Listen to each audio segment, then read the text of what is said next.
A very good evening, ladies and gentlemen, and welcome to the 144th episode of Together for Education webinars brought to you by Notebook. 19 months ago, in April 2020, when the pandemic had just set in and schools had closed down, we at Notebook felt it was our duty to set up a platform for educators to connect meaningfully on, discussing problems that they were facing with the rising need of digital education and online learning, and arrive at common solutions. Today, 143 episodes later, this platform has grown much bigger than we had anticipated, all thanks to your love and support. We have discussed extremely curricular topics here like digital learning and NEP, extracurricular topics like sports, games, school management, and even mental health. Project work in schools is often the first time a student gets a taste of what working is as opposed to just studying. Students that shine in project work are often seen as cut out for future career successes. Delivering a complete project report, making it look good, and putting in all the information is a moment of huge pride for the young learners. However, today we look at the evaluation of these projects. Given the greater degree of freedom the students enjoy in making the project, the teachers also have to deal with much greater variability, and hence a much larger effort is required than what standardized testing needs. Today, we will look at the assessment of project works. The first speaker for this topic today is Mr. Philip Burrett. Mr. Burrett retired as the Deputy Headmaster from the illustrious Doon School in Dehradun after 44 years of serving in school education across various institutions. Mr. Burrett served the Doon School as Housemaster, Head of Department, Dean of Activities, Dean of Student Welfare, Deputy Headmaster, Second Master, and Acting Headmaster with great distinction. He also carried out a visioning exercise for the Doon School in the year 2011 through an in-depth study of a number of British public schools and various schools in the US. Mr. Burrett qualified as a leadership trainer at Wellington College, UK in the year 2000. He is also an athlete, an adventurer, and a naturalist, and we at Notebook are privileged to have him as our senior advisor. Sir, thank you so much for being here today. Over to you. Am I audible enough, Shabayu? Perfectly, sir. Thank you. So it's been a long time since I've been back with you. So a very good evening to you, Achin, Abhishek, Meghna, Gagori, and the entire team at Calcutta. It's a pleasure being back here. When I looked at the topic, I didn't actually catch the word assessment too much. So I went into just what is project work, and I'll talk about assessment a bit later. As you mentioned correctly, it's an integral part of learning today. When I was in school, there were no project work. I really regret there being no project work. And it is the only time, as you said, when a student can find and create his own material around the topic that of his interest or her interest, and in the process, learn and master a part of a subject. There is a difference between projects and project-based learning. The former is the end product. The latter is the entire process that involves research, study, teamwork, referencing, collaboration, etc. Now, not all topics lend themselves to project work. And neither, I think, would it be advisable to suggest that the entire syllabus can be done by a project. And of course, project work comes in so many forms. It can be individual project work, group-related project work, interdisciplinary, multidisciplinary, or unidisciplinary.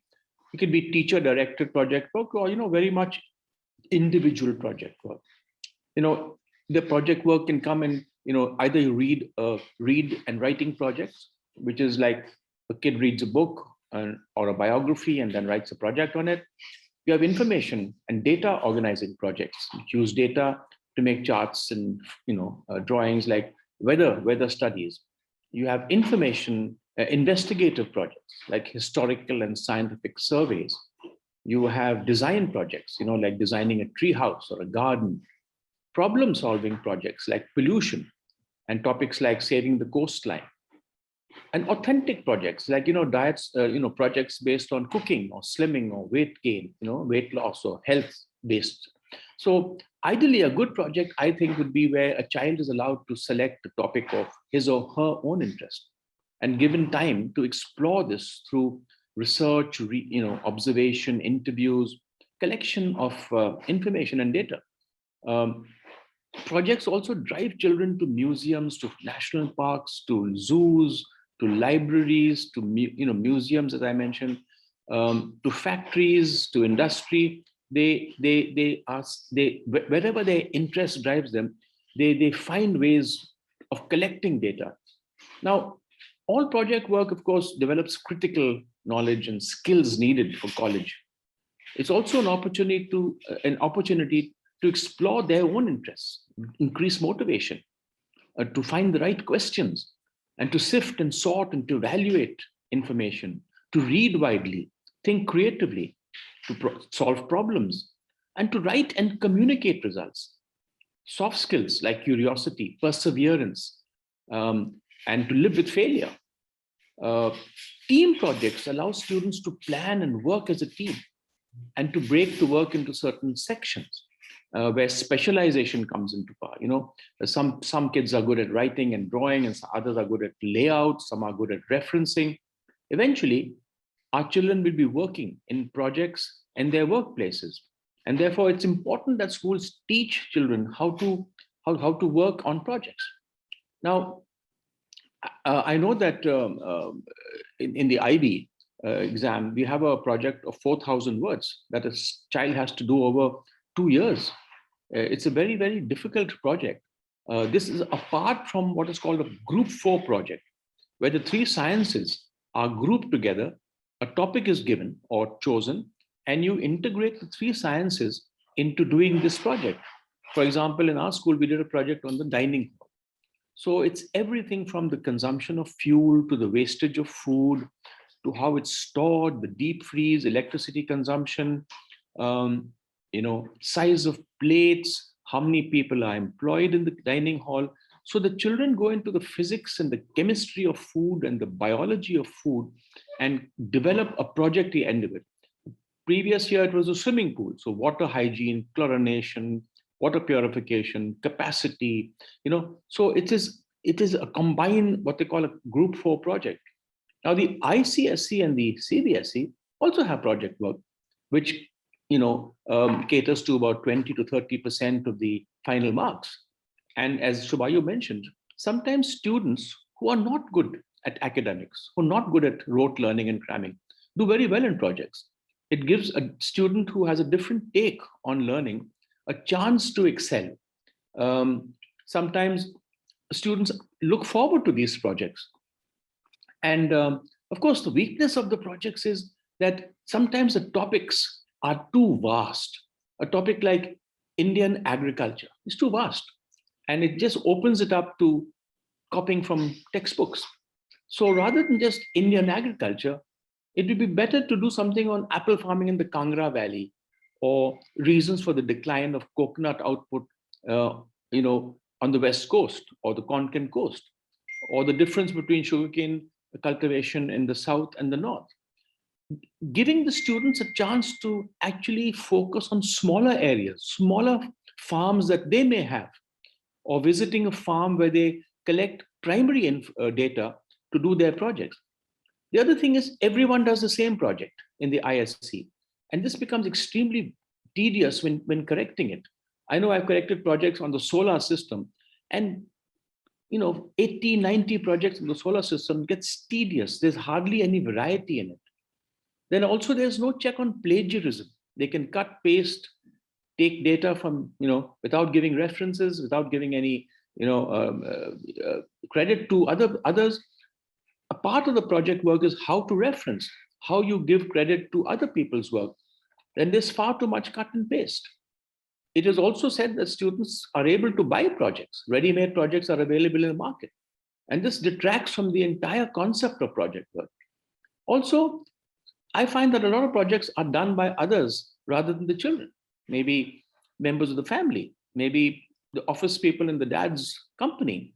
Because when I sat on vivas, where you had to ask the students about their projects, many of them knew very little of what they had done. And they were supposed to have done these projects. But I found that they had not done it. Somebody else had done it. I think the topic set for project work must not be tested in the syllabus in the exams. Once a topic is done as a project, it is considered done. The student has learned, he's got his marks, and it actually it lessens the syllabus. So anything done in a project should not be then tested. Um, Often projects are given without much introduction to what is project work to the students. And students spend so much time decorating their projects with fancy covers and drawings that they miss out on the real crux, the real, the substance of the project. And it's very hard to tell students that, look, a simple file cover will do. It is what is inside the project that is important. I think uh, a project work should not be just given and forgotten about. I think teachers need to have a lesson once a week or constantly be in touch with the progress that students make through the topic, so that the teacher makes sure that the student himself or herself is doing the project. And so it is weekly checks on how this project is going. Otherwise, teachers just give the project and forget about it. Constant checking to see how the student is working, how much new data has been put, what progress has the student made since the last visit or the last contact with them. Also, I think project work should be, as I said earlier, something local, from their town, from their locality, from their village. I know a boy who did a project on milk distribution to the poor Juggi dwellers outside his society, how he developed funding and how he raised money to give a glass of milk and an egg to all the people who were building a large complex and a building site, the children of the builders. That would actually engross them more. Also, apart from the teamwork, there's so much other things that a student learns. Like I said, referencing, giving credit to original sources, following a set format. I think it's important that we need to develop a problem question. All good projects have a problem question. Rather than say, do a project on earthquakes, it's better to have a project on the dangers of large dams in Uttarakhand or the Himalayan region, or why the Tehri Dam was wrought with so many problems, rather than just say seismology as a large project. Also, projects need to follow a certain format that the children need to learn: the introduction or the preamble or the conscript, then the overview, the main body, and the conclusion and the references. I think junior children should be given projects like making a photo album of their holiday, their winter holiday, or how would you lower your carbon footprint in the family, as a family. Work out the most efficient route that your buses and schools should take so that you could save money and fuel, so that students can reach home in the shortest. What sort of route would be the most suitable? Assessment, again, is based on a set of grade boundaries and a predetermined rubric: poor, average, good, excellent, etc. And what is disheartening, I think, is when students who have spent such a considerable amount of time on a project just see one solitary mark without any remarks, without any continuous correction, without any guidance by the teacher. And then at the end of it, the entire class is given marks between 15 and 18. Such a small range. It's disheartening for students who have done so much work to just get a mark at the end of it with no correction, no sort of help along the way. I think children love their hard work to be appreciated, assessed, and commented upon. Often teachers do not have the time to correct project work as it comes towards the end of the year, when they are also busy with board corrections. I think also, to end, that project work must be followed by a viva, so where a child can be given the chance to talk about his project, what he found interesting, how he chose the topic, what were his primary data sources, what were his problems, how would he do it better next time. I think it's important to spend a little time on each student with the teacher, so that this one-to-one contact completes the project. So while I think project work is an incredible way of learning, and it should always be present, I think it's important that a lot of work must be put in before the project is given. The more work you put in before the project is given, the less tedious, less painful, the less tiring it would be for the teacher later on. And with that, I'm going to hand this over to you, Shubayu. Many thanks for listening. We've got a fantastic panel. I'm looking forward to listening from the experts. Thank you so much. Thank you so much, sir. As always, a brilliant introduction to the topic. And every time I've listened to you, it's broadened my understanding of how much of background work goes in for teachers to ask us those questions. When back in school, we used to think that they're just sitting back, throwing these questions at us and are having a gala time, having us struggle through them. Now I know what kind of work and effort went on in the background. Thank you. Thank you so much for that, sir. Our next speaker, ladies and gentlemen, is Achin Bhattacharyya. Achin is the founder and CEO at Notebook. A chartered accountant by training, Achin was a director at Deloitte prior to starting Notebook. He has worked in India and abroad in various senior capacities in GE, PwC, KPMG, and Deloitte. Achin is a member of the Institute of Chartered Accountants of England and Wales, a fellow of the ICAI, and a member of CPA Australia and CPA Ireland. He is also the recipient of the prestigious Indian Achievers Award. Achin is an avid reader and a passionate traveler with keen interests in economics, history, literature, and philosophy. He is a regular speaker at various forums and chambers of commerce and also contributes articles to numerous publications regularly. He is also on the board of some of the most renowned corporates and contributes significantly to their brand strategies. Achin, over to you. Good evening, everyone. Shiva, am I audible? Yeah, Achin, loud and clear. I once again welcome all of you to today's session. Now, when we discuss about assessment of project work, we would all agree that projects can be exciting, personalized learning journeys.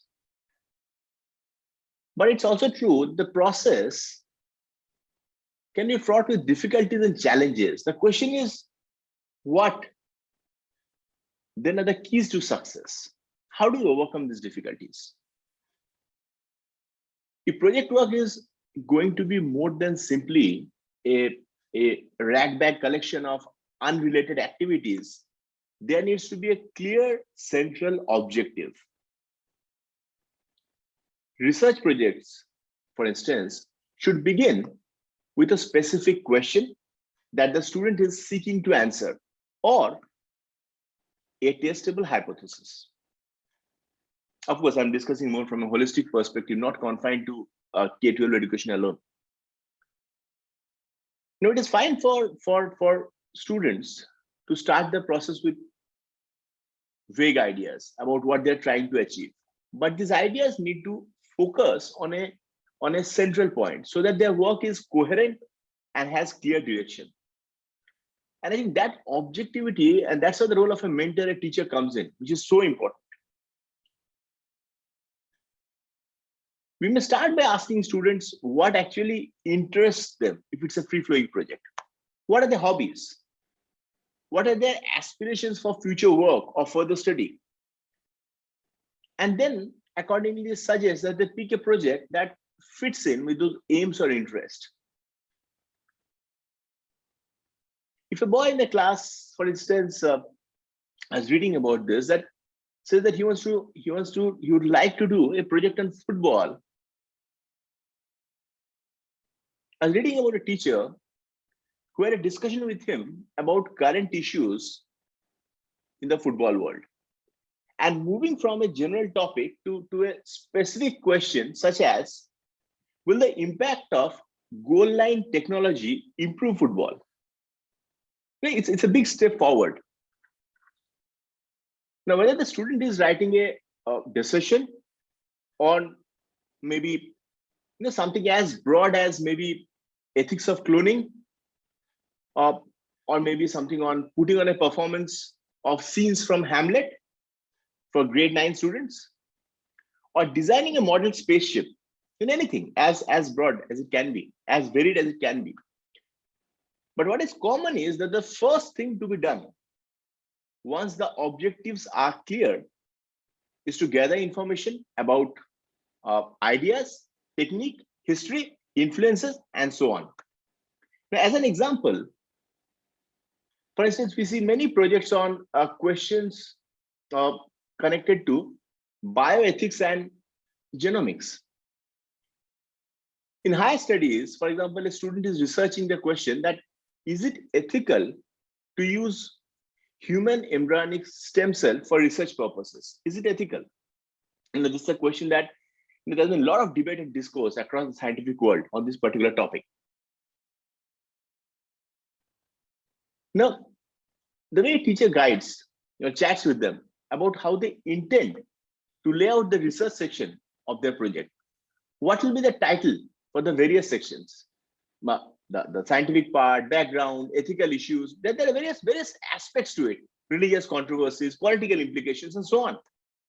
Now, once the headings are decided, students then add the research and link sources to each area to create a well-synthesized review of research.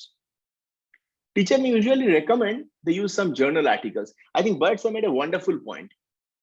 Giving due credit to references. I think that is very important as far as projects are concerned. Now, again, the other aspect is structure. Now, how should ideally the structure be? Students, honestly and practically, really benefit from being given a model for the different structural elements of a project. If you look at a basic structure, it reflects the design cycle itself. Plan, research, develop, review. Students may want to add in further elements as the deem fit. Well-produced discussions, for example, typically will include, and of course, it will include an abstract, it will include an introduction, literature review, discussion, conclusion. And I think the most important part, the most critical part is timely intervention and advice from the mentor, from the teacher, which can really help them to stay on course, to be focused, and to achieve the objective that they've set out to achieve. The other part, which I think is very important, is that students, many students, if not all, are more comfortable writing about what other people think. It's very easy to quote from sources and references and collate the information, but then that's not the objective, and that's only a part of it. With at times they tend to be nervous about putting forward their own opinion on any topic. But I think it's really important that the project should contain their own ideas. What is their take on a particular topic? And they need to argue, they need to back it up with logical reasonings, with data, with numbers, with research work for their own point of view. I think that is one of the most important learning outcomes that any mentor would seek to achieve.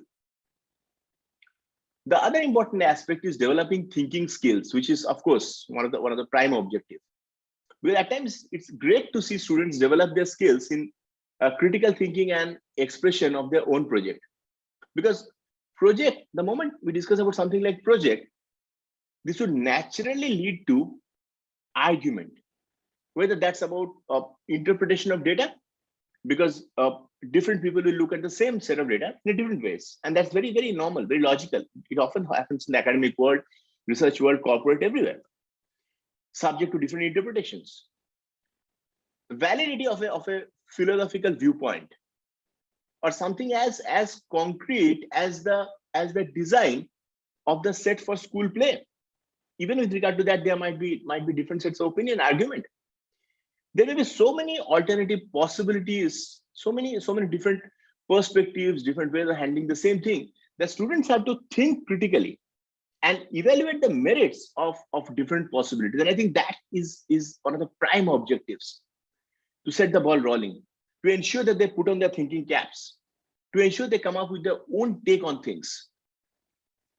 Of course, the objective is not to say that they need to be opinionated and not being able to appreciate or be flexible to appreciate the other point of view. Of course, it's important to take a balanced view, but it's equally important to also critically think, to come up with own logical reasonings. And again, the role of a teacher, mentor is priceless. It's very, very important to stay engrossed.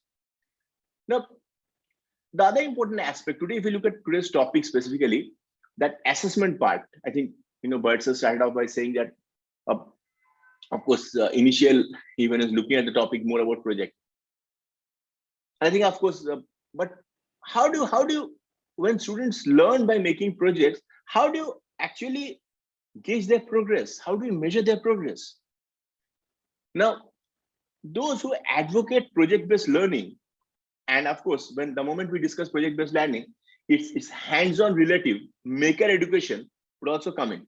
And they would argue that activities not only deepen understanding of academic content, but also bolster creativity, persistence, problem solving, and related skills critical for success in a rapidly changing world. And it's true, I agree.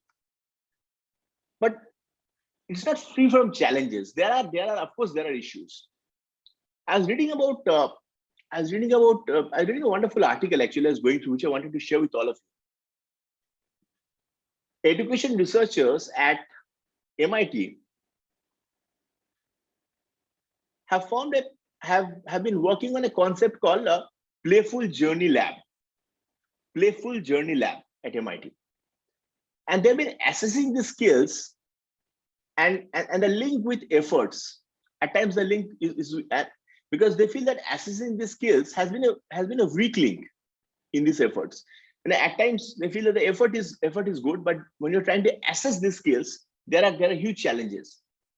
However, they hope that they'll be able to provide a remedy with playful assessment tools that they're developing in collaboration with some schools, in collaboration with the academic community. They've been trying to develop these playful assessment tools. And the term describes game-like measures of knowledge and abilities, and also the tracking of skill development in playful learning activities, which was piloted over the past few years by middle school teachers. Because of course that's where critical inputs will come in from. And the goal is to blend mini evaluations into learning activities, collecting evidence about students' choices and behaviors throughout the process, rather than focusing on just the final result. Because then again, result is one part of it. I think it's much more important. It's much more important to focus on the process. It's much more important to see whether the learning outcomes have been achieved. Because that again is a life skill. It's a takeaway for life. Now, according to the executive director at MIT's lab, YJ Kim, I think a very wonderful comment. They feel that they want to support teachers who are fighting for this type of activities and future ready skills. They acknowledge the challenges that teachers face. And the other part is they say, they made a comment that they still get a lot of questions about why they should care about this. That means it also shows that the level of awareness that is needed from the larger civil society is still lacking. Now, when we discuss about these terms, in alternative assessments, I'll say, students, of course, are evaluated on the basis of their active performance in using knowledge in a creative way to solve worthy problems. And the problems have to be real problems. The problems have to be non-routine and multifaceted with no obvious solution. So when you look at project-based assessment, project-based curriculum undoubtedly constitutes an innovative teaching and learning method aimed at helping students cope with complex real-world problems. And of course, both theoretical as well as practical aspects are involved, because it can potentially convey to students explicit and meaningful subject matter content from various disciplines in a concrete yet comprehensive fashion. I think that's the biggest advantage. So whether you look at higher order thinking skills, whether you look at data analysis, you look at problem solving, you look at decision making, you look at value judgment, undoubtedly the benefits are numerous. There's some research that had happened and some great articles on this particular topic, which were published earlier by Blumfield, Marks, Solvay, and Krajak in 1996. And they argued that project-related tasks tend to be collaborative, open-ended, and to generate problems with answers that are not often predetermined. But as we discussed, the problems are unique. And knowledge generation is emphasized as students pose questions, gather data and information, interpret findings, and use evidence to draw conclusion. And when you look at individuals, groups, or the whole class, they can all actively participate in creating unique artifacts to represent their understanding of natural or maybe a scientific phenomena that the project involves. So I think that the benefits are tremendous. The other thing that I was going through, which I wanted to share with all of you, about a project that has been implemented in Israel. Name of the project is Matriculation 2000. It's about school-based assessment. Matriculation examination in Israel have been the dominant, summative assessment tool of high school graduates. It has been in existence for over the last half century. And the grades in this particular examination, along with psychometric test, much like a SAT in US, are critical factors in college and university admission requirement. And it has been like that for a long time. Nationwide battery of tests conducted centrally in 7 or 8 different courses and subjects like mathematics, literature, history, English, and at least one of the science subjects, physics, chemistry, or biology, being tested. Now, the Ministry of Education in Israel determines the goals and content of each course. And a national committee was appointed by the ministry in charge with composing the corresponding test and setting criteria for the grading. So schools and teachers are left with little choice because it's all centralized. Now, however, at a later point of time, there was a realization that, and there's a nationwide realization, especially among the academic community and larger civil society, that is the examination actually serving its purpose? Are we actually choosing the most talented and deserving students? So a national committee was set up to examine this. And they examined the issue of matriculation examination, which has been taking place in a conventional way from 2 aspects. First, of course, pedagogical, like quality of teaching, learning, assessment, socio-cultural, the number and distribution of students from diverse communities eligible for the matriculation diploma. Now, the committee indicated that in their current format, this particular examination do not reflect the depth of learning that takes place in many schools, nor do they measure students' creativity. So the committee's recommendation focused, among other issues, on providing high schools with increased autonomy. So they wanted the schools to have more autonomy, to apply alternative assessment methods instead of this centralized nationwide matriculation examination. So they realized the fact that alternative assessment methods, which are more hands-on, practical, application of knowledge, and school need to be given more autonomy. So the school-based assessment would combine, on one hand, traditional examinations with alternative embedded assessment methods in a continuous fashion throughout high school, from 10th to 12th grade. And the most interesting part, the proposed assessment method included projects, portfolios, laboratory research, and assignments involving teamwork. So the committee called for nominating exemplary schools, which would be mentored and monitored by experts. And the school grades in those courses would be recognized as the standard matriculation grades. So as a result of this particular committee's recommendation, the Ben and Peretz committee, the Ministry of Education launched a 5-year project titled Matriculation 2000. So they changed the entire structure of their board examinations.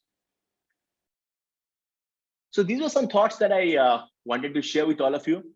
I thank all of you for giving me a patient hearing. We have a great esteemed panel here today, very experienced panel. And I look forward to hear from them on this very important topic. I thank all of you again. Over to you, Shivani. Thank you, Achin. Thank you for that wonderful deliberation on today's topic. Well, ladies and gentlemen, as Achin mentioned, we do have a fantastic panel lined up for you. But before the panel discussion, a little bit about us here at Notebook. We at Notebook are an EdTech platform. We create short, crisp videos pertaining exactly to the school curriculum. What this means is that when you are teaching in your school, you have access to short videos that you can start your class with.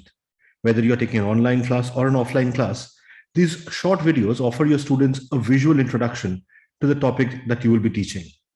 Also, the students have access to these videos on their personal devices. So months later, when they are revising a particular chapter, they can access these videos on their personal laptops or smartphones and revise the topic and also be reminded of what you taught in class the day that particular video was played. Given that we are today talking about project work, one of my earliest memories of project work go back to a 3D geometry project where we had to cut out various shapes in form of templates and create those solid shapes. So here is one particular video that goes back to my memory.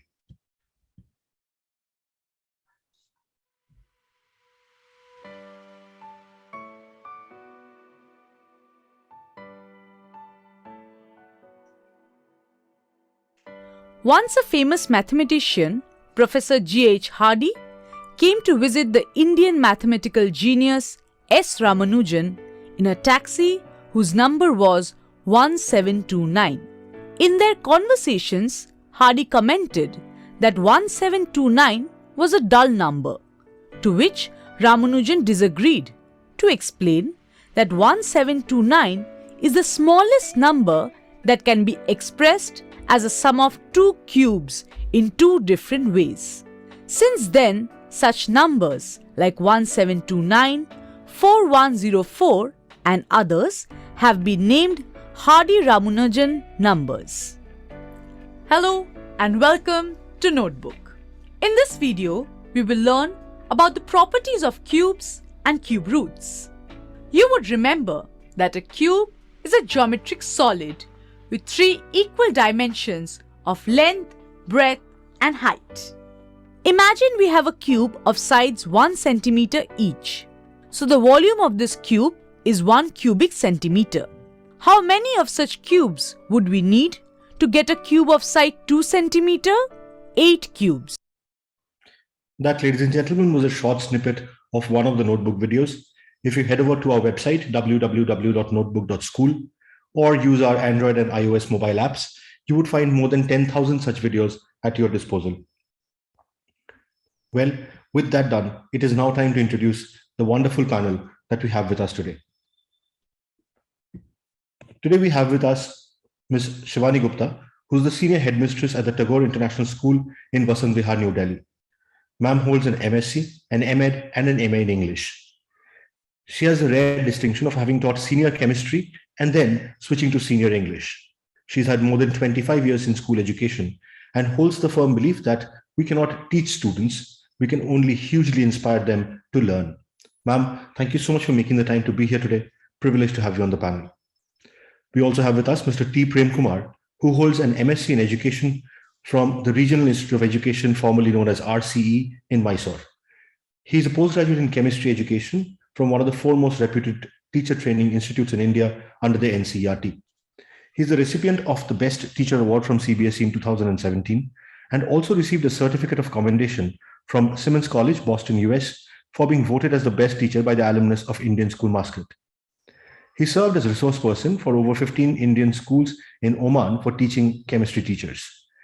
In 2017, he was invited to Nagpur to present a paper on the 6th International Principles Education Conference on the topic, Generating Happy Minds Through Thought Behind Education, and presented a paper on influence of music, art, and sports in creating happy minds at schools. He has been appointed by the CBSE as a tele-counselor for Kuwait CBSE schools and was also appointed as mentor to CBSE schools in UAE, Kuwait, and the Kingdom of Saudi Arabia. He is also the academic coordinator of the Science India Forum Muscat, an organization under the Vigyan Bharati of India, and actively contributes to its activities. He served as the chairman of the Gulf Council of the CBSE affiliated schools in the Middle East in 2019 and 20. He is a resource person for CBSE conducting CBP in topics such as team building, Bloom's taxonomy in assessment, power of gratitude, and so on. Mr. Premkumar, sir, it's a privilege to have you with us here today. Thank you so much for making the time. We also have with us Mr. Sanjay Dewangan, who is the principal of the Wisdom Global School in Haridwar. He himself holds an MSc, a B.Ed, and an MBA, and his total experience in school spans across 26 years. His total experience as a principal goes back 12 years. He has worked in St. Xavier's School, OP Jindal School, and Delhi Public School and for the last 3 years, he's working at the Wisdom Global School as its principal. He's also the Haridwar City Coordinator of the National Tasting Agency. He was awarded as the Best Zonal Principal for Uttar Pradesh and Uttarakhand by the Science Olympiad Foundation in the year 2020. Sir, thank you so much for making the time to be here today. Privileged to have you back on the panel. I shall now start my video now and switch off my share. My apologies to everyone. My network here is rather weak, so you'll have to bear with slightly patchy video today. But as long as you can see our esteemed panelists, I think that's the real purpose why we are here. Once again, a very good evening and a warm welcome to all three of you. Thank you so much for being here. Shivani ma'am, if we may start with you. Quickly just wanted to understand the value you see in the project work part of the curriculum. Yes. Good evening to all present here, to the esteemed panelists and the audience.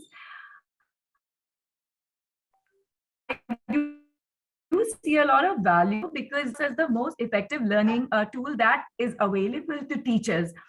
As Mr. Burrett summed up, it is important for skill building and more importantly, the critical thinking skills, the design thinking skills that are so crucial and emphasized upon these days are more than well inbuilt into students through project work. Because cut and dried assessments that we have been following in the past have only as much role to play because they are very academically heavy. Now, if I look at assessment of project work, Shubhayu, to digress from the question that you've asked, the project work has to be looked from the perspective of both the parties, the students and the teacher assigning them or the faculty assigning them. So yes, the importance of project work from the perspective of students is priceless. More importantly, to the students, the project work must give a room for failure or inconclusiveness.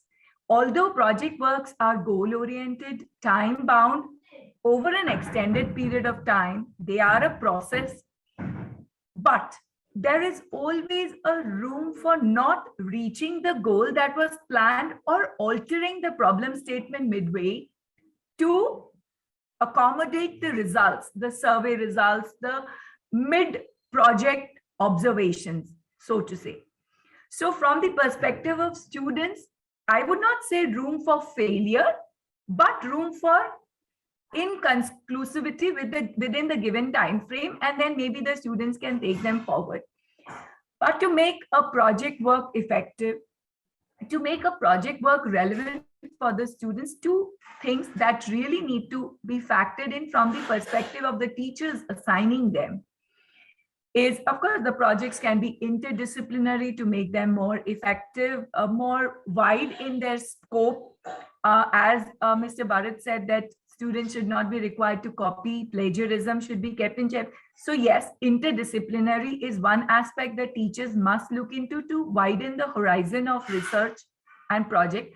But the two key words or the two key aspects from the perspective of teachers that I would want to focus upon to make the project work more relevant for the students are clear rubrics to be given to the students. So when designing a project statement, project work, since we are talking about assessment also, projects as assessment tools also, teachers must design clear rubrics.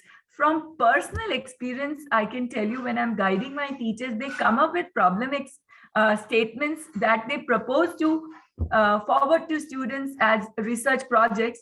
They have not thrashed out their rubrics adequately. And when questioned on the outcomes and the ill thought of rubrics, I have seen teachers altering their problem statements, altering their approach to problems. So rubrics are one thing that the better the teacher designs, the more direction her students will have in terms of moving on the road to designing a good project or to come across with good data. So that is one thing. And the second tool that the teachers must provide their students when they put them to the road of research or project is clear-cut checklists. Every teacher is under obligation to provide children, students, clear checklists to guide them, serve as goalposts on their journey to this research project. So rubrics as well designed, defined, make a project effective. To add on to Mr. Burrett's observation that there has to be a constant monitoring or feedback to the teacher so that she is in a position to decide whether the students are on the right path or not. I have discovered, because I carried out projects with my teachers this year as well, I have discovered that shared Google Sheets work wonders when it comes to monitoring the progression of a student on a project, or for that matter, for the team also to operate coherently, especially in this time when we are so online. So yes, constant progress on the project is imperative for the teacher also to carry out effective assessment, because a final product is not what we are looking at if we are talking about project work. So Shubhayu, I hope I've thrown some light into making a project work effective for the student as an assessment tool. Yes, ma'am. Thank you so much for that. I think that bit about having well-defined rubrics applies to any form of assessment around the world, and even senior corporates have often failed at that. If I may get across to Mr. Premkumar, sir. Sir, we are talking about the value that project work adds to the student's life, to the general learning journey. But in particular, sir, if I may ask you, in today's day and age, when looking for information is perhaps the easiest thing possible, do you think it adds as much value as it would have added maybe 10 years back? And that's a very interesting question. Today, Google seems to be the master, of all teachers, as there's wealth of knowledge available, a click of a button. But my concept of project is totally different. It is not Googling and getting the answers, because answers for me are not as very important as the experience is. So as you had rightly introduced me as a chemistry teacher, I am a chemistry teacher even today. And I assess students who are board going, and as they have to carry a project, they have to carry out a project. And what I assess is not the content alone, but I assess the experience that they had during the project. As someone said that during the project work, students experience a number of failures. So I have focused on that part where they failed, and I have allowed them to introspect and find out why there was a failure in that step in their project work and how could they avoid it.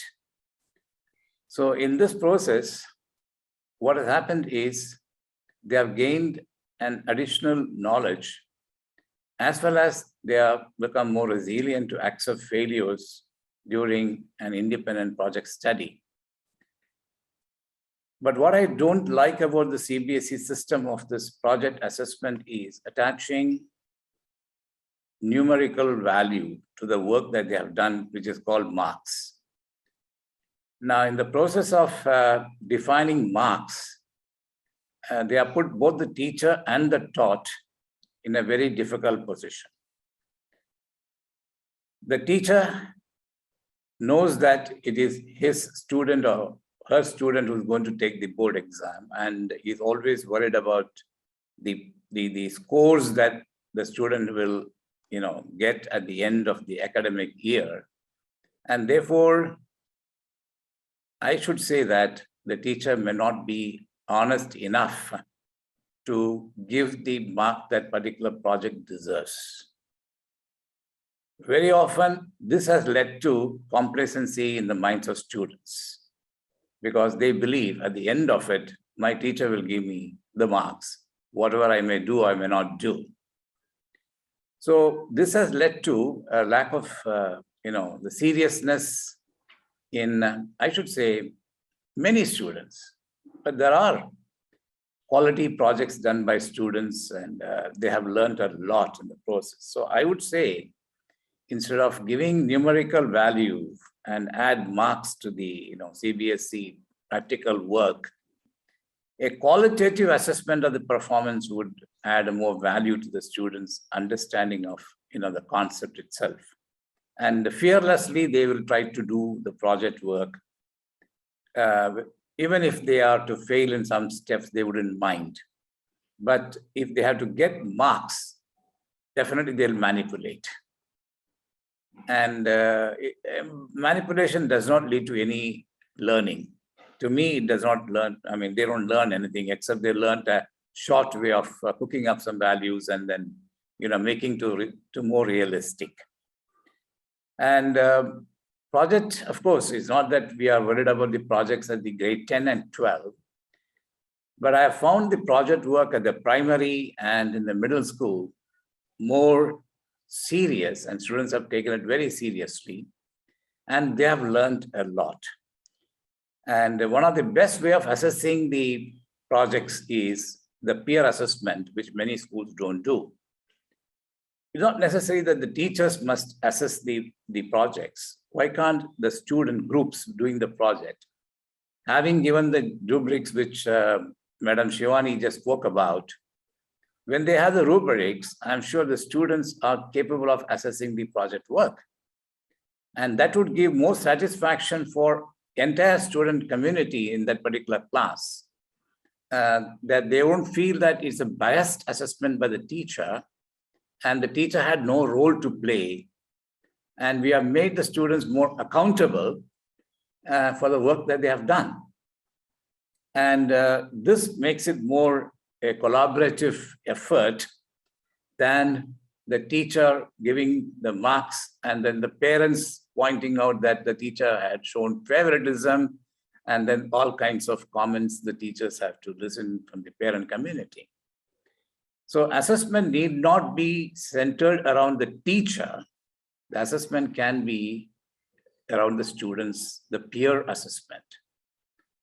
So I feel that two things we should avoid when it comes to this project. Projects are a very good, method of giving students a first-hand experience, learning by doing, experiential learning. And the 21st century skills are very well learned through project work, no doubt about it. But the assessment part of it can be slightly modified without attaching any numerical value, because everyone wants their report card with over 90. Anything less than 90, they feel is not a good performance, right?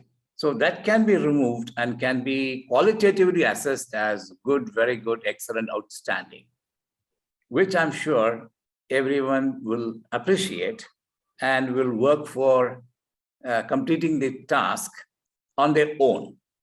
Otherwise, projects taken home and done at a carpentry house somewhere and then brought to school and the teacher gives a 100 out of 100 or 10 out of 10 makes no sense, absolutely. So projects should be done in the school by the children, supervised by the teacher, and the teacher should evaluate the whole group when they're working, how each one is involving himself or herself, and whether they are collaborating with each other, because ultimate goal is when the students leave for the world beyond the school, they should be able to work in a team and not in a group. There's a big difference between a team and a group. A team has a goal before them. So everyone in the team have to work to achieve that goal. So the teacher will be a facilitator in the classroom, and the project should be done in the school, not to be taken outside and take the help of parents or uncles and aunts or somebody who can draw better and then bring in a beautiful file and then submit and say, we have done this project. And to know whether they have done it or not, if you ask one or two questions, I'm sure a teacher will know that the student has not done anything, is done by somebody outside. So my recommendation today for this would be that don't attach marks and allow the students to work in the school and give them all facilities and support that they need to work in the school. And I'm sure such work will be more productive work, more meaningful, and it benefits the child's growth. Otherwise, we are giving a false, recommendation about the child's abilities to the outside world. So we are to be blamed and not the kid. That's for me. Wonderful, sir. I think that distinction between quantitative and qualitative assessment of projects was very interesting. I wonder if a lot more assessment can become more and more qualitative, and richen the process in the along the way. Sanjay sir, if I may come to you next. Sir, if I go back to my school days, I did my ICSE in 2000, and as part of the project, we were one of the first batches that had project work. Our project on Indus Valley civilization, I remember spending almost 70% of the entire time that I devoted to the project in drawing W.C. Banerjee's portrait, because I felt that beautification was the key to greater glory in life. So when you get projects, there is obviously a functional, the information aspect to it, but there's a lot of beautification and other things, paraphernalia that the student adds on. When you're evaluating these projects, how do you segregate between the two, or is one not important as the other? Thank you, Subhayu. Good evening. First of all, I would say thanks to Notebook. And as far as this topic is concerned, so let me tell about that you have completed 143 webinar. It's a great project work from your side being carried, and in this pandemic time, even Notebook has supported a lot. It was a great project work done by you. And one more thing which I want to bring in your notice, that the biggest project work being carried by the CBSE is now CBSE board examinations. We all are into that, and in spite of my busy schedule, when I received a call from Gagori, I could not deny myself that I cannot. But anyhow, I wanted to be a part of this group discussion. So thanks Achin Bhattacharyya, founder and CEO Notebook, Philip Burrett sir. It's a really great learning from your end. Premkumar sir and Shivani Gupta ma'am. Good evening to all co-panelists. It's a very good question. Before answering your question, let me add on, because they already spoke a lot about the project and project work assessment, everything they spoke very well. So then also I want to add on and want to bring the reality. What is actual reality in a formal education, Indian formal education? And the reality says that whether do we have proper space in our syllabus and curriculum, whether the teachers are trained to carry out all this project work, whether all stakeholders and their perspectives, whether we expanded their perspective up to that level for the innovative task to be taken care, and how to assess, how to justify. And there are many things in a terminology that we say we have to develop a skill, and we need to take care how they can think critically through the project work, and what all the benefits related to this, how the child can be. So finally, if we come to that point, whether the project work is really beneficial for the students, should be added some values in the learning. So I do in a favor that this project work is very, very essential, and it is really adding values in learning project. But question is that child-centered, and the entire responsibility goes to the teachers. Whether the teachers are really trained to carry out this project or not, and what does it mean of the project work. Whenever we talk about the project work, so it should be well defined and should be as per the interest of the students, and definitely which is giving a large enhancement in the thinking skill. And child has to complete only single project throughout the year, but should be assessed many times by the teacher or the trainer. First time when he brings his project, the teacher has to simply evaluate and tell what all the things still needed to improve your project.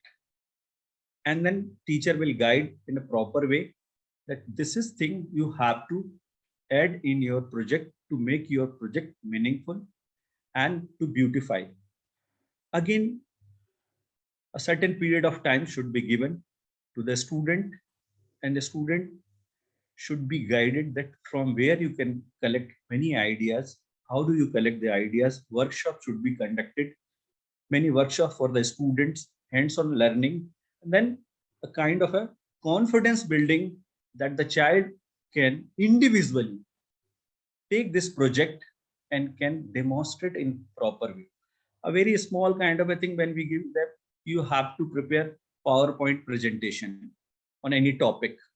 Is that subject enrichment activity in terms of project? Child does not know anything how to prepare PPT. Even he knows, but he does not know what all the effects I can add on in my presentation. So IT teachers keep on explaining and supporting, and throughout that year, if he does the same project, so he would be a master in preparing IT presentation. And if he does the same thing, the presentation throughout the year, say one topic only or one particular subject only, then he'll become a master. And he would have started guiding to the other students whenever you are asking that assessment should be done by the peer. So peers, you have to build the confidence up to that level so that a student must feel happy to approach to his peer or his friends rather than to the teacher. So this kind of a confidence building will be the part of the teachers only. But teacher is also a human being. And kind of a, things keep on adding to this lesson planning, copy correction, then teaching, syllabus completion, assessment, question paper preparation, and then a lot of burden coming to the part of the teachers. So in this case, how would you rely on the teachers that teacher will do the fair work for the students' assessment in terms of project work? It would be a kind of a formality.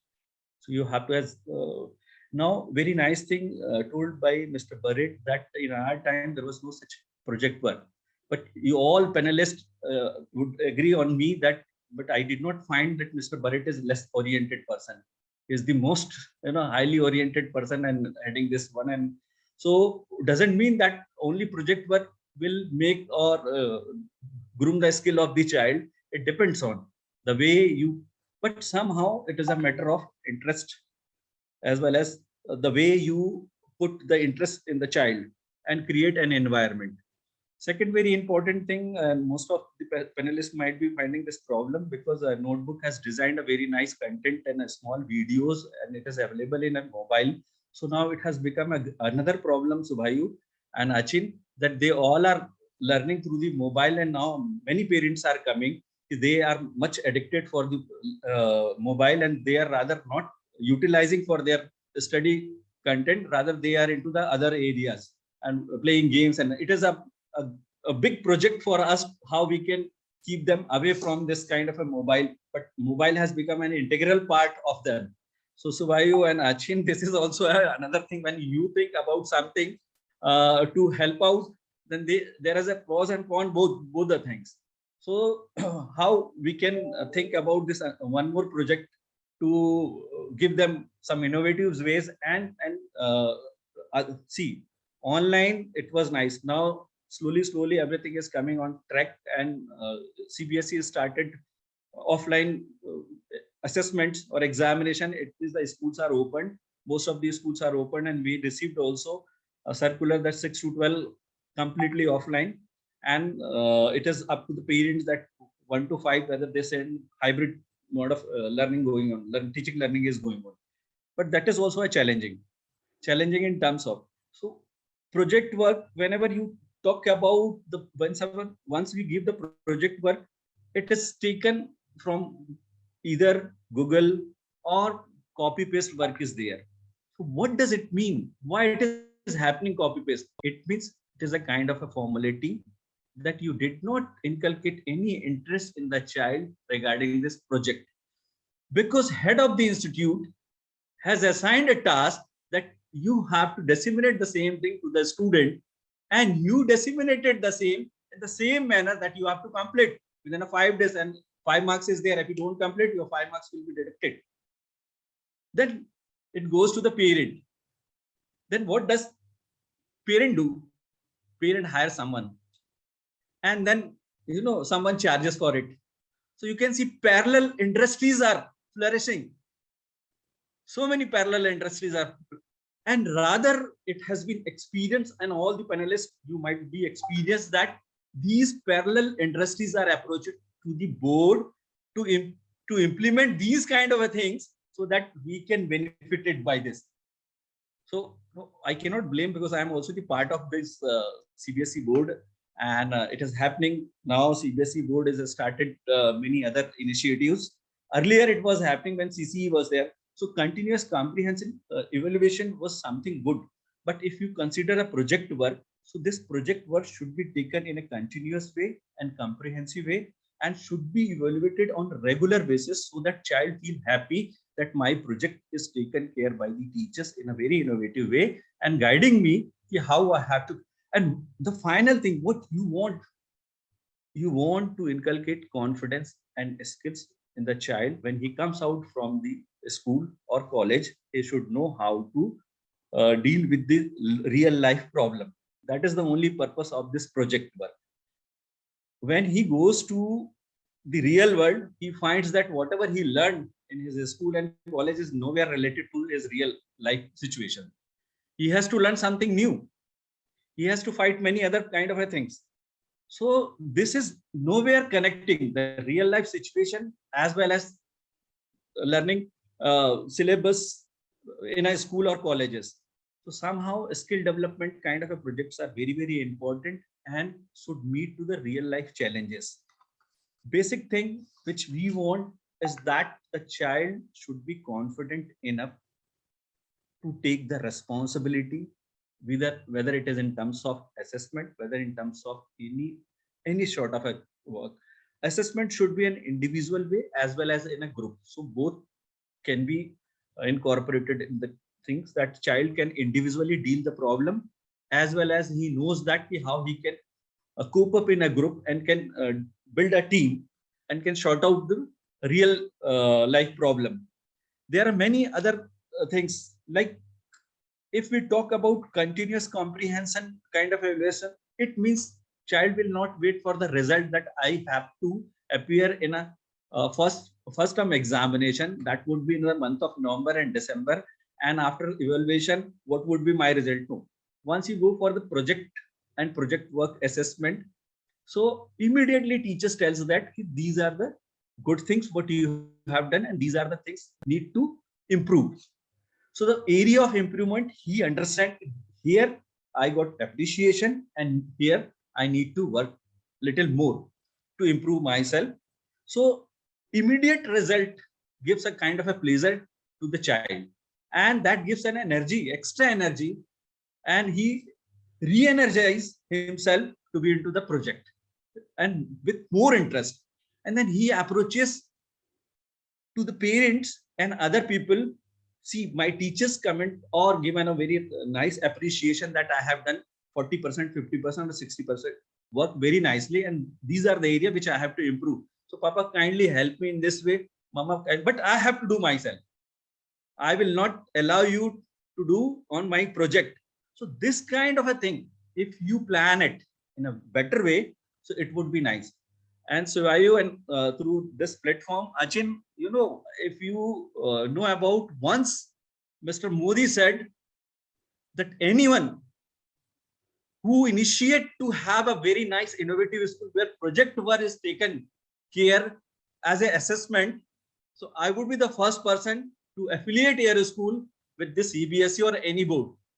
So we all panelists, we are working with many students and other stakeholders. So it's a very good platform through Notebook, and Notebook must take this project work again, that to have a very good institute where we can develop education in a different innovative way. And CBSEs keep conducting many programs in that it is very clearly said what is innovative, what is creativity. creativity is something beautify the thing. Innovation is something which you have to find out solution of the problem. So the way we have to find out the solution of the problem, because this entire society is still suffering a lot, and these students will face problem in future. The way 30%, 40% syllabus has been cut down by the CBSE, the way assessment is being done, and even after explaining many times that how you have to respond your answer in OMR sheet, many students, very small task, very small task that you have to darken the oval. That students, that small task is not being carried properly by these students, that too of board classes. So you can understand very well the reality of our education system. So Achin, it is really a great responsibility again on you, that if you initiate, we would support, and we definitely go ahead with you, that if you think to have a school where a different learning, a project-based learning and assessment will be there. Here it is a one which I want to, असफलता एक चुनौती है, स्वीकार करो. असफलता एक चुनौती है, इसे स्वीकार करो. क्या कमी रह गई देखो और सुधार करो. जब तक ना सफल हो नींद चैन को त्यागो तुम, संघर्ष का मैदान छोड़ मत भागो तुम. कुछ किए बिना ही जय जयकार नहीं होती, कोशिश करने वाले की हार नहीं होती. So Achin, this is for you, because you are being trying a lot, okay, and I'm sure that one day you will come up with this kind of a great project where innovative ideas are a lot in that schools, and all good product will be coming and will be taking care of the entire nation as well as the world. Thank you very much, Suvayu, giving me a chance to speak. Thank you, Achin. Thank you very much. And still, something which I want to tell about the notebook. You are really doing awesome. Thank you very much and giving me this opportunity to speak. Thank you. Thank you to all. Thank you so much, sir. Thank you for your kind words and for the support and trust. Thank you. Really appreciate it. Seriously, sir, thank you. Thank you so much. I just have to echo what Achin is feeling right now. We've been doing these webinars, and barring that short snippet in the between, we tend to not talk too much about notebook, but to have your appreciation, sir, just made our day. Thank you. Thank you so much for that. Thank you.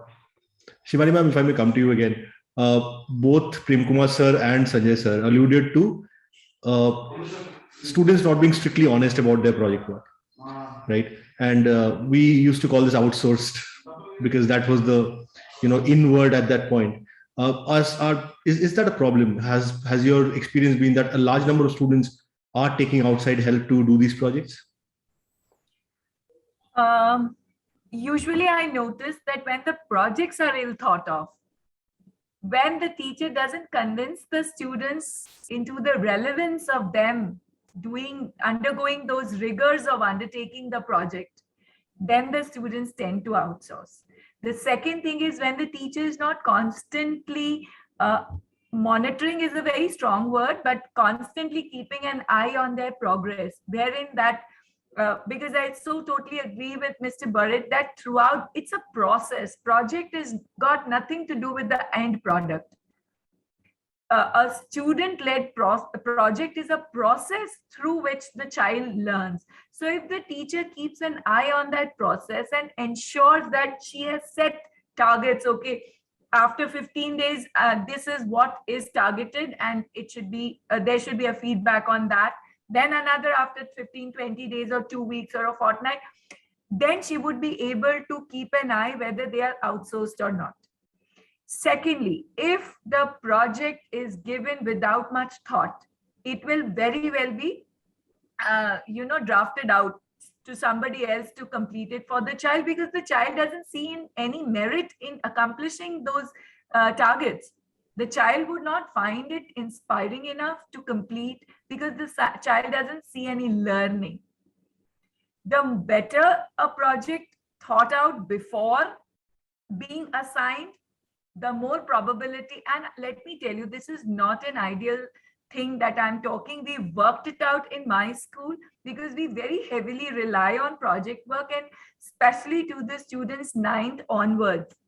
We assign a project, one project per term to children, which are interdisciplinary in nature, wherein the students are given a choice to choose their topic out of the topics floated to them.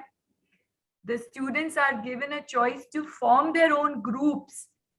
Of course, the group dynamics we give, numbers, how it has to work.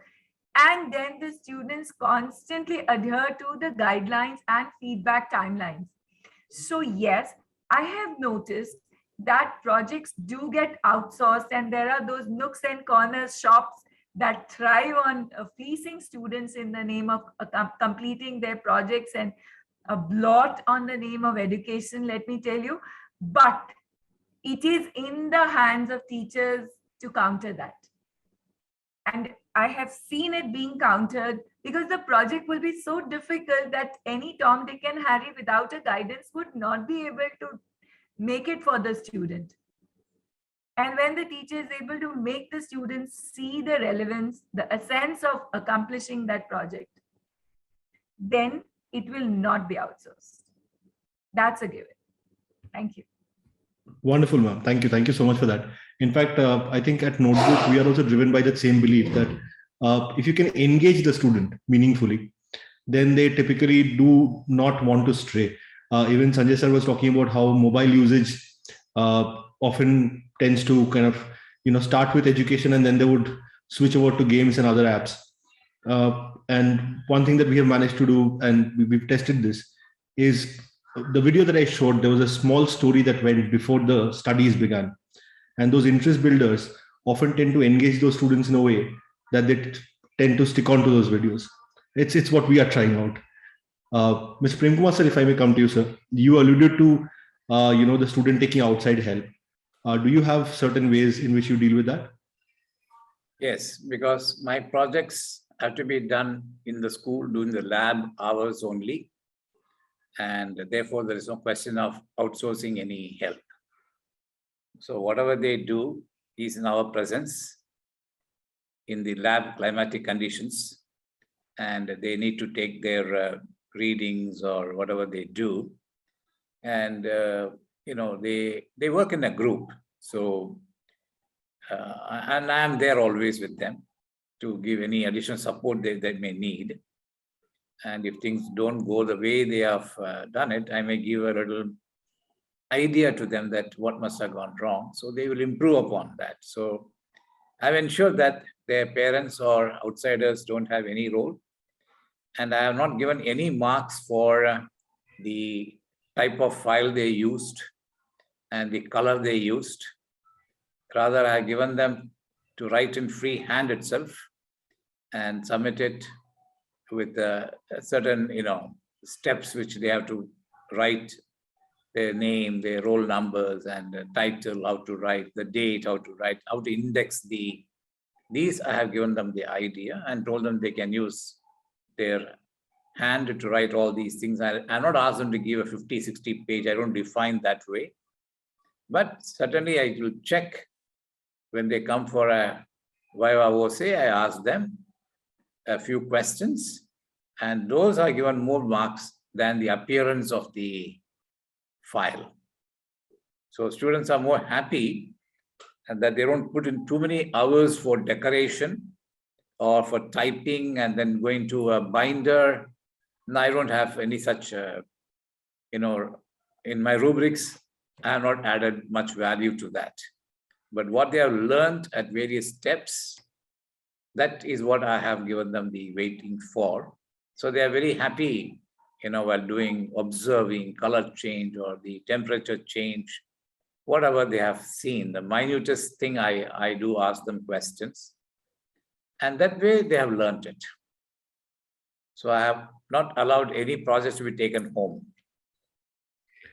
Sir, is this true only for chemistry or is this across all subjects? Our science subjects, basically. It will be done in the school. They are given the whole year's time, right? So there's an n number of periods that is given to them for doing their project work. So it is the lower classes that, they take it home and the parents' involvement, and that is for them to make them a bit happy, I guess. not much of a learning, but they are very happy doing some work. So, but the senior students, we don't want to give them an impression that project means you do anything and then submit it, the teacher has to give you marks. No. That is not what the idea of project CBSE has, defined. So we don't want the senior boys and girls to be complacent, and they have to really learn something and work together, because that age group is meant to work together and collaborate and understand one's strength and one's weakness and play supportive roles. So and my group is not more than 3. More than 3 in a group, there's no project work. So that if there are more number, the students will feel, okay, if I don't do it, he or she will complete it. At the end of it, we have to complete it, so they will do it. So it's only 3 in a group, and it's easy for me to observe 3 of them working in a group. So these things I've taken care to make the project more meaningful and at the same time enjoyable, both. And topics are not outside the syllabus.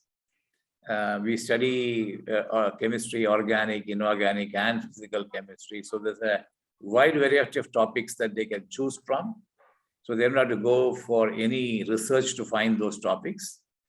Well, when they're studying itself, they can be given an idea that why don't you try this? So that's how the projects are done at school.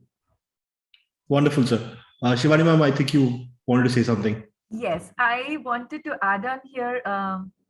Mr. Premkumar is a chemistry person. I am a chemistry converted to English. I would tell you one thing, we teachers are very wary of Google, but I have realized that Google can be a very good ally and a teaching tool. And for project work, guided Googling is something I'm doing for my English. Since you asked, is it only for chemistry? I have been utilizing the breakout rooms and guided Googling for meaningful outcomes in a time-bound manner. And they are very, very effective. And let me tell you, it's the answers that we know. What we are required to guide them is what are the questions. Type the right question in Google and the students are sold out on it. They look for those questions and they are not plagiarizing. Let me tell you, they are assimilating the content and then they are putting across if they are told the right questions to Google. And I have worked it out. It works very beautifully for an English project as well. Thank you. Thank you, ma'am. Well, I'll just have one last question that I'll go across the table. Sanjay sir, if we may start with you. With project work, do you think it impacts the students' creativity? Do you think it makes the student think more creatively, act more creatively, or does it not have that impact? Because, as you said, in some cases, it's just one more thing to get rid of. So Vayu sir, I want to share my experience with the students. Being a principal, we do visit the class, and I found on board it is written democracy. So I simply asked the student, what do you mean by the democracy? Do you have any project for it? You can Google, but this project you won't find what our student, they put on the file or on paper. And those who are listening, really, it's a wonderful to listen and all. This is a democracy defined very well in many books and many things. So we are not here to define about this democracy, but we want to tell you what is the meaning of democracy in our term by our small project, what we have done on our file and paper. So students of class 11 of humanities, so they said, sir, see, everywhere we find disparity in many ways, and a lot of diversities are also there, and India is known for the diversity. So, but then also I found, and see, many things are there. Education has a different role, but they said, sir, one thing is only the solution. So what is the solution? That is the only education is the solution. We need to educate. So what we are educating for a long time, and then India is known for its great education institute like Nalanda and many others were there, and many. No, it is not like that. We have to again rebuild education system, And in this education system, you want to bring a very nice democracy in the country. So you have to bring under one umbrella wherein you are educating this children that you are really meaningful for this entire mother earth. Your every activity is very, so how it is possible? So sir, see, roti, kapda, makan, these things are very, very important for everyone. So if you provide all these things, the shelter you are providing, you are giving them food. So it is ultimately employment. So from where you would get employment? So he said, sir, see, the earth has itself a very great resources, and the people has to utilize it in a proper way. And how to utilize, sir? If see, I saw that the grass cutter every day, he cuts the grass, he trims the grass in our schools. After that, what we do nothing, we throw it out. Okay, so this can be converted into biomass briquette and can be used as a very nice fuel. So a lot of papers are wasted, should be recycled. A lot of polythenes are wasted. And if any institute who wants to, now you have seen that many laborers, they migrated from one place to another place due to pandemic. And if they are taken care in a particular place and all the needs are fulfilled, and this is only possible when institute takes care the education of their children in a proper way, and the parents are given very nice facilities, so they will be all converted into vote bank. A person who is trying to make his constituency has to build one education system. And simultaneously, see, this is the idea of the students, that too of the age group 14, 15, 16. They are thinking in a very innovative way. Through just, I talked about the democracies, and they come up with this kind of ideas.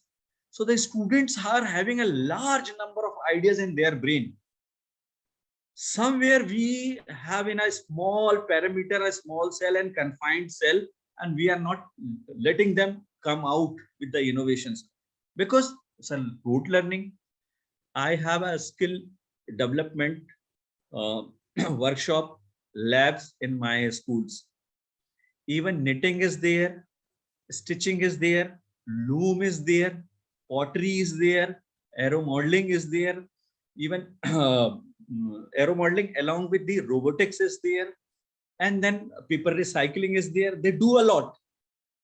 But whenever project work is given to them, then teacher tells them these many materials are required. A mother calls the father and says that you have to bring tomorrow these many things. I'm in an office, how it is possible? And it is late night and it is not possible to get all those things. So it creates chaos, and ultimately it comes back to the school principal. Sir, whatever you give, please give in advance so that we can collect all the materials and can be given. So planning is very, very important. And now large number of schools are not having all these facilities what we have in our organization. Second very important thing is that the demography having its big role to disseminate all those things and to incorporate all those kind of assessment and learning. So ideas, number of ideas are there, and itself CBSE and other government agencies are trying to find out the talent in the students in a different way of assessment. And many of them are submitting their innovative ideas, how we can make our country the better living place for the entire world.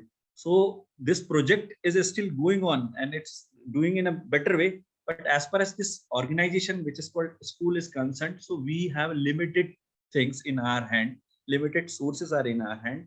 Our teachers are also are very time bounded, and they do have a limited things, because if you keep burdening on them for different things, so they will not come with qualities.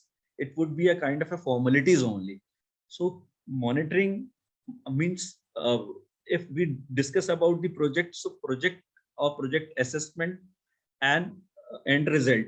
So first of all, the teacher should be very much clear, trained for that particular project, what is to be given to the student. And make the child interesting for this project, so happily he takes it and interested to accomplish it.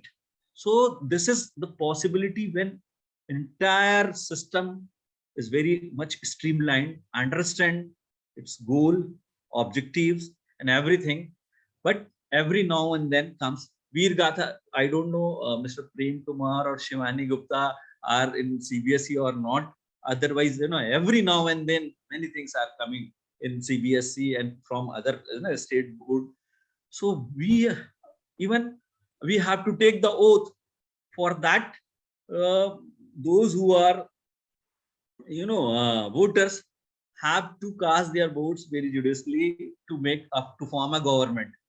This is the role and responsibility of the schools through the that the students they don't have the right to cast their votes, but we have to do this kind of a drama in a school so that they will go and inform the parents. Whenever there is an election, you have to come out from home and cast your vote. So number of things comes. Swachh Bharat Abhiyan. Now it is a role. We have to take care of this project. Swachh Bharat. Namami Gange. I am in Uttarakhand, that too in Haridwar. Okay, Namami Gange project is there, and it is very compulsory that you have to be there. So number of things. We all are human beings, unlimited time, and this particular area is females are working, ladies are working, and the women are working. I salute them. They are playing a great role as a mother, as a wife, as a housewife, okay, and then teacher, working woman, and they're doing really excellent job. And I salute them. Really, they are putting their wonderful effort to bring the student in a very nice way. So then also it is a thankless job. Nobody is thanking them, rather putting a lot of blame on them that it is happening and your teacher is not taking care. So Subhayu, many things to speak about this. It's a very nice forum. I hope that next time we'll also invite and we'll exchange our views and thoughts in this way. But definitely will support you if you move ahead in this way. And project work assessment is really very nice. And through this, if CBSE understand, CBSE can also include these things. Writing kind of a written assessment should be minimized. Rather, it should be in a learning-based, skill-based, experience learning kind of a thing should be there rather than to rote learning.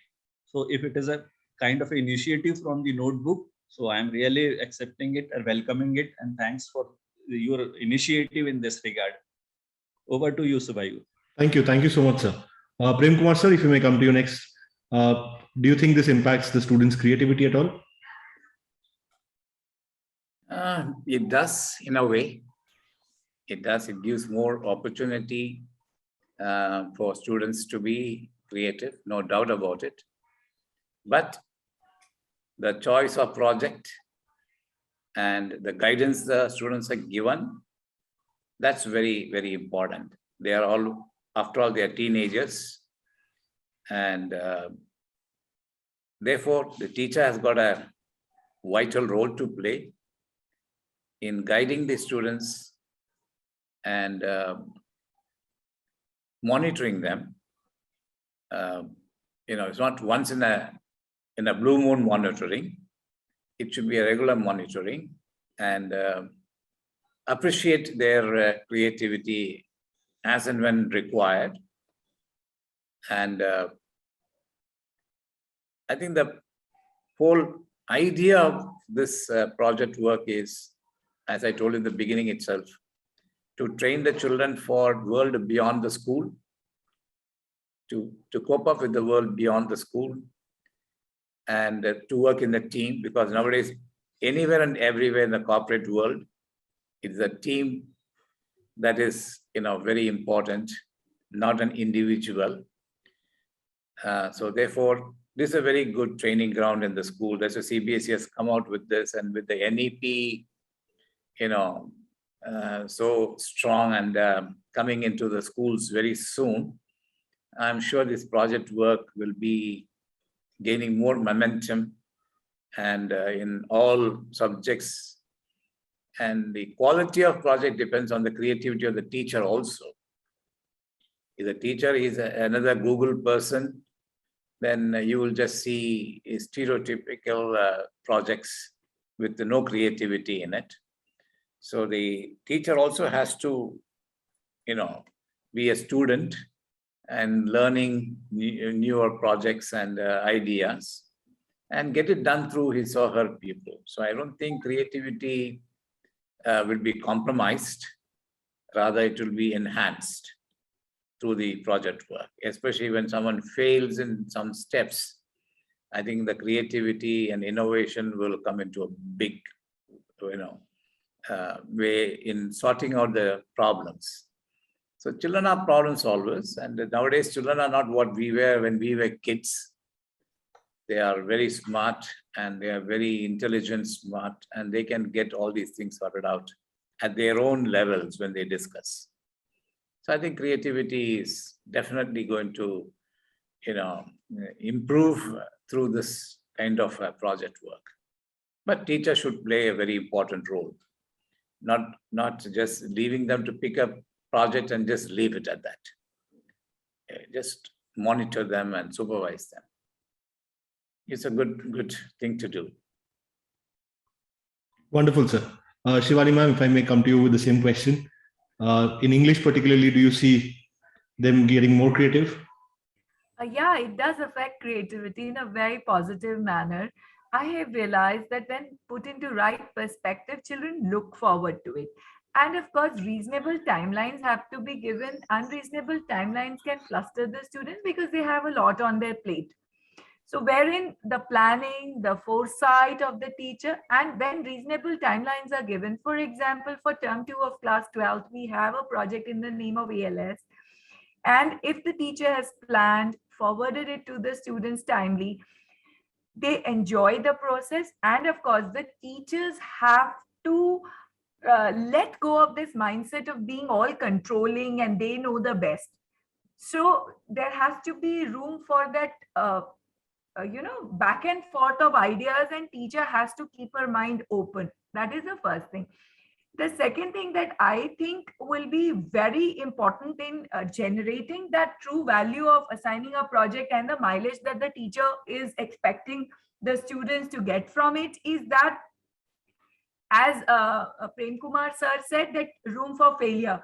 So course correction and room for failure midway is wherein that openness on the part of teacher also, because when the child is fearing loss of marks, then the child will stick to those rigid ideas, blinkered vision. But when the teacher makes it clear that step by step she is assessing and evaluating and all original thought process is welcome, then of course creativity would be any day enhanced. And students collaborating with each other is a sure shot road to generating that creativity and design and critical thinking, which is so important. Over to you. Wonderful, ma'am. I would have loved to go on longer, but we have already overshot our time. So I'll bring this to a close. And I understand all of you have CBSE board exams going on, so we will not keep anybody longer. Just quickly wanted to thank everybody. First of all, thanks a lot, Burrett sir. It was a wonderful introduction to the topic, and your thoughts about how projects can be pinpointed to certain problem statements rather than be these sweeping, global projects was very well taken. I think that would be a great way for students to kind of identify problems and really work towards solving them and make a project of it rather than working towards an end result, which is a project report. Thank you so much for that, sir. Yes, sir. Please. I want to intervene because this is a great panel where I can share something, and all my co-panelists maybe or may not be agreed. But what project should be assigned to the student, rather this because the one experience I want to share here, a child came beyond the time and he was late. So I asked, what is the reason of coming? Sir, there is a traffic jam, right? And that is the reason I got a little late. Okay. So I allowed the child to come in and he went to his class. Then I again, went to his class and then spoke about this. Do you have any idea that how we can sort out this kind of a problem, how we can overcome of this problem? So, sir, we'll have to think about it. But sir, we need to widen the road. Okay. So after widening, but again, you will be finding a lot of problem. So what was that real situation? Can you explain, sir? One heavy vehicle was just in front of us, and then behind all were get stuck over there. So after 10 or 15 days of time, he came with a one innovative idea. I would request that you need to just focus on that idea, sir. This passenger vehicle bus should be in a different, should be designed in a different way. I said, in which way? So, sir, if they stop somewhere on the road and then all traffics get stop, just follow them. So we have to have a kind of a tunnel system so that the traffic can pass through. So the wheel should be in a larger area, kind of a bridge tunnel kind of a thing, so that the vehicles, small vehicles, can pass through, even it is standing or it is running. So I said, I did not understand.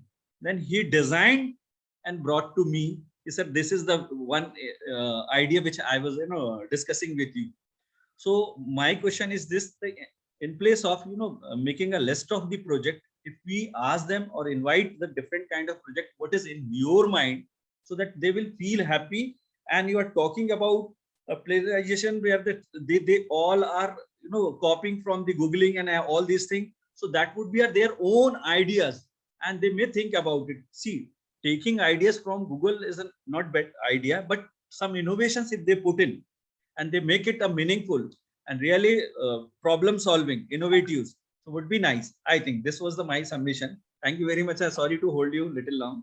No, not at all, sir. This is exactly what we are here for, the exchange of thoughts and ideas. Thank you so much for that, sir.